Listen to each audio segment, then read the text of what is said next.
I'm Karen McCabe from Stash, and I'll be your guide as we explore microtransactions. We'll start by defining what a microtransaction is. Then, we'll dive into its advantages and discuss how to craft a microtransaction strategy that maximizes revenue.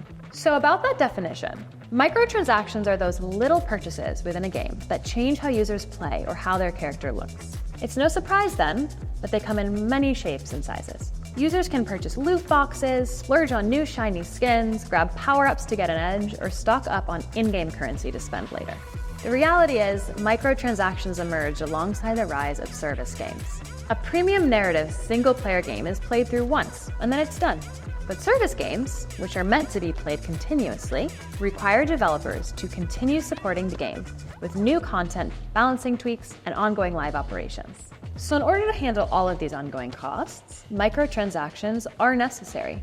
They're also essential for free-to-play games. This model has become the norm on platforms like mobile, where players aren't generally willing to buy games up front. At its best, free-to-play gives players a way to try a game before deciding whether to start paying for it. And often, if they decide to begin playing, the purchases are optional. For example, they can pay to personalize avatars, unlock new levels, or get special items. None of these offers are required to play the game. However, there's a lot of variability in how microtransactions are implemented. Going too far with how high you set your prices or how many offers are available can make your game feel predatory. Or letting users pay for power-ups in a competitive game can make it pay to win, undermining the whole point of a skill-based competition. In the end, it's all about balance. The fact is, very few players actually use microtransactions. Apple disclosed that 70% of game revenue on the App Store comes from less than 10% of players. For many games, that number is closer to 1%. That 1 to 10% are often the most loyal and engaged. They're the ones who contribute significantly to a game's financial success. That revenue comes with an asterisk, though. One major problem with microtransactions is that developers only keep 70% of what players spend. The app stores take a 30% cut on each transaction. So how can developers maximize their revenue from microtransactions? It starts with a web shop.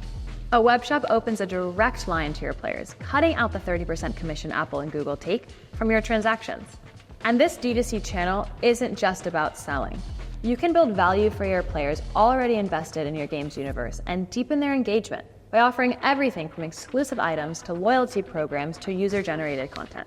All this turns what was a cut and dry in-app purchase experience into a web-based, vibrant community hub. As players keep coming back to your web shop and completing microtransactions, you'll keep more of that revenue in your pocket, all the while giving them a memorable and valuable experience that extends beyond the game itself.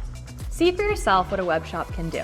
Talk to us at Stash to learn more about setting up a web shop and start driving direct revenue while encouraging players to keep coming back.